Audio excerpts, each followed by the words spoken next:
இந்த பிறவி அடுத்த வர எபிசோடில் பார்த்திங்க அப்படின்னா சுல்லானோட அம்மாவுக்கு எப்படியாவது ட்ரீட்மெண்ட் பண்ணணும் அப்படின்னு சொல்லிட்டு சிந்து பார்த்திங்க அப்படின்னா போய் ஸ்னேகா கிட்டே கெஞ்சுறாங்க. என்னால் பண்ண முடியாது, ஒழுங்காக கூட்டிகிட்டு இங்கேருந்து கிளம்பிருன்னு சொல்லிட்டு கொஞ்சம் கூட மனிதாபிமானமே இல்லாமல் பார்த்தீங்கன்னா ஸ்னேகா நடந்துக்கிறாங்க.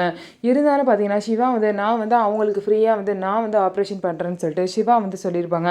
ஆனால் சிவா வரத்துக்குள்ளே பார்த்திங்க அப்படின்னா அவங்களோட அம்மா பார்த்திங்க அப்படின்னா ஸ்ட்ரெச்சர்லேருந்து வெளியே தள்ளிடுவாங்க.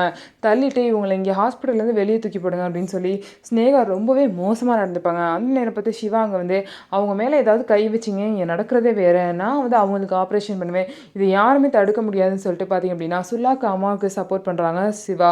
ஆனால் பார்த்தீங்கன்னா ஸ்னேகா என்னை மீறி நீ எப்படி பண்ணுறேன்னு பார்க்குறேன், ஹாஸ்பிட்டலில் என்ன நடக்குதுன்னு நானும் பார்க்க போகிறேன்னு சொல்லிட்டு ஸ்னேகா ஒரு சைடு பார்த்தீங்க அப்படின்னா கோவத்தில் பேசிகிட்டு இருக்காங்க. இவங்களுக்கு நடுவில் சிந்து எப்படியாவது சுல்லாவோட அம்மாவை காப்பாற்றின்னு சொல்லிட்டு டாக்டர் கிட்டே கெஞ்சிக்கிட்டு இருக்காங்க. ஸோ என்ன நடக்க போகுது, இந்த மாதிரி சிவா நல்லபடியாக ஆப்ரேஷன் பண்ணி சுல்லாவோட அம்மாவை காப்பாற்றிடுவாங்க. ஸோ என்ன நடக்க போகுதுன்னு சொல்லிட்டு வெயிட் பண்ணி பார்க்கலாம்.